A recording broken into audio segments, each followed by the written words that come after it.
오늘 정진석 비서실장님 수고 많으신데요.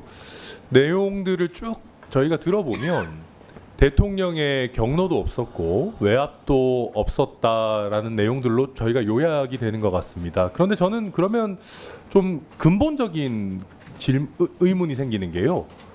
대통령의 경로도 없었고 외압도 없었고 모든 것이 정상적으로 다 진행되었다면 최혜병 특검을 안 받을 이유는 도대체 어디에 있는 겁니까? 그러니까 그리고 지금 보시면 사실 윤석열 대통령께서도 후보 시절부터 굉장히 여러 차례 특검을 거부하는 사람이 바로 범인이다라고 이야기하셨고, 죄송한 말씀이지만 정무적으로 최혜병 특검법을 안 받을 수 있는 시기는 이미 지난 것 같습니다. 절대 다수의 국민들께서 이미 찬성하고 계시고 이번 총선을 통해서도 그런 민의를 이미 표명하셨다라고 생각합니다. 그런 상황에서 정말 거리낄 게 없다면 왜 적극적으로 특검을 수용하는 그런 판단을 하지 않는지가 일단 근본적인 의문이 들고요. 아까 정진석 비서실장께서 존경하는 권영진 의원님 질의하시던 중에 최상병 특검법 중에 특검 선임 절차 관련해서 국민의힘과 민주당이 합의를 한다면 다른 관점에서 봐야 한다라고 하셨습니다. 근데 최근에 국민의힘의 유력한 당권 주자인 한동훈 후보께서 원론적인 최상병 특검 찬성 입장을 밝히면서 대법원장이나 아니면 다른 제3자를 특검 추천권자로 하는 중재안을 제안을 했고요. 저도 개인적으로 기존의 민주당 안을 감안해서 대한변협을 추천권자로 하는 중재안을 제안한 바도 있습니다. 그래서 만약에 한동훈 후보를 지지하는 10명가량의 국민의힘 의원들이 같이 최상병 특검법 수정안이나 중재안에 동참을 해서 200명이 넘는 국회의원들의 찬성으로 최상병 특검법의 중재안이 통과된다면은 우리 정진석 비서실장께서는 대통령께 그 수용을 제안하실 의지가 있으신지 한번 여쭤보고 싶습니다.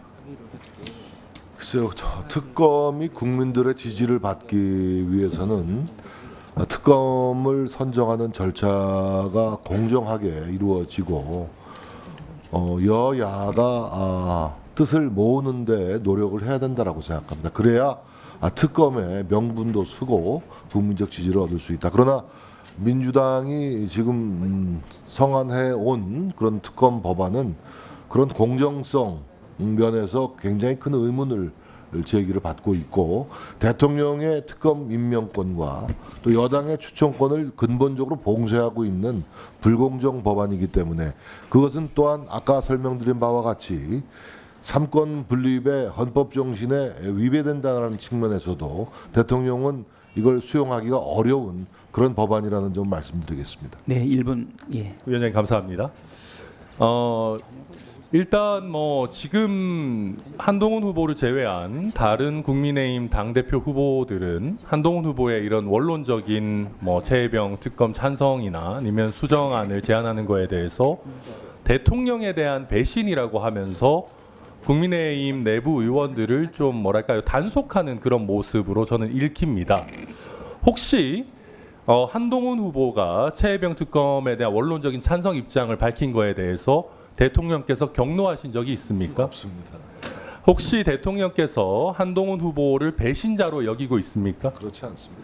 그렇다면 국민의힘의 여러 의원들은 본인의 양심과 헌법적인 소신에 따라서 최혜병 특검법의 중재안이나 수정안에 찬성한다라고 하면 대통령실에서는 이에 대한 간섭을 하지 않으시겠죠? 우리 국민의힘의 전당대회 상황에 대해서 관심을 보여주셔서 고마운데요. 적어도 수사권이 우리 법률가시니까 수사는 행정권에 속하는 분야 영역 아니겠습니까? 그러면 결국 특검을 만들기 위해서는 대통령의 임명권이 보장이 돼야 됩니다. 근데 이 점을 지금 강구하고 있지 않습니까? 대통령 좀 적어도 대통령이 속해 있는 여당, 즉 국민의힘 의원의 동의를 얻으면 큰 관점이 좀 변할 수 있다라고 저는 생각합니다. 그런 관점에서 그래서 여야 합의를 위한 대화와 노력에 더 성의를 기울여야 되는 것이 아닌가, 그런 관점에서 말씀을 드립니다. 기존의 여당이나 대통령이 관여하지 않은 특검 추천도 많이 있었습니다. 저보다 더 잘 아시죠. 의원님 수고하셨습니다. 다음은 추미애 의원님 질의 부탁합니다. 네. 비서실장님은 법률 비서관이 현재 누구입니까?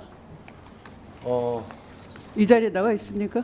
지금 나와 있지 않습니다. 네. 그러면 전 법률 비서관이 이제 여당 의원님으로 이 자리에서 법적 의견을 피력하시는데 그것이 다분히 팩트 체크가 필요한 거고 법 조문에 위반된 것이어서 제가 비서실장님이 회의를 주재하시는데 참고하시라고 알려드리겠습니다.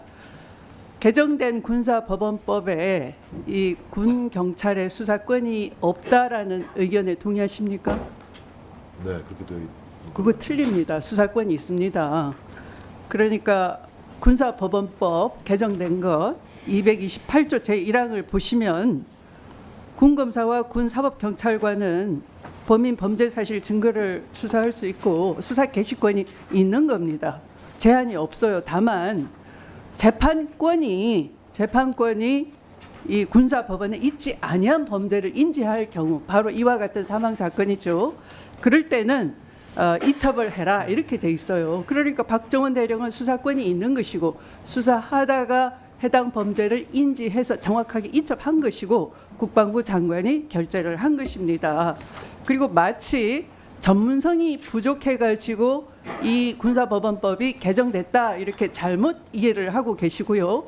또 다른 의원님은 이것이 수사가 아닌 조사다. 대통령이 설령 그런 일이 있다 하더라도 그것은 수사 개입이 아닌 조사 개입이다. 이런 표현을 하시는데 그거 다 궤변입니다. 제대로 아시기 바라고요.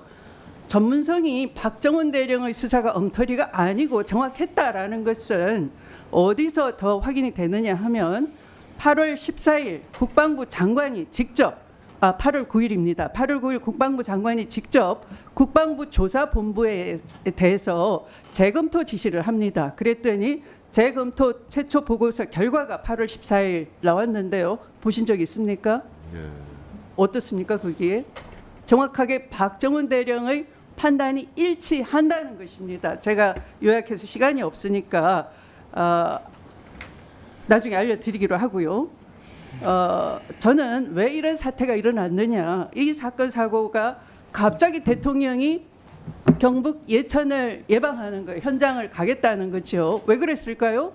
바로 대통령이 이 동유럽 리투아니아 빌뉴스를 방문했을 때 김 여사가 호화 명품 쇼핑을 했다는 뉴스가 교포의 제보로 인해서 등장하게 되는 겁니다. 그걸 SNS에 전파한 사람이 저입니다. 그랬더니 대통령이 갑자기 경북 예천을 방문을 한다는 소식에 임성근 사단장이 이 수해 복구 전파를 갑자기 하게 되는 거예요. 그래서 이 사단이 네, 1분 더 주십시오.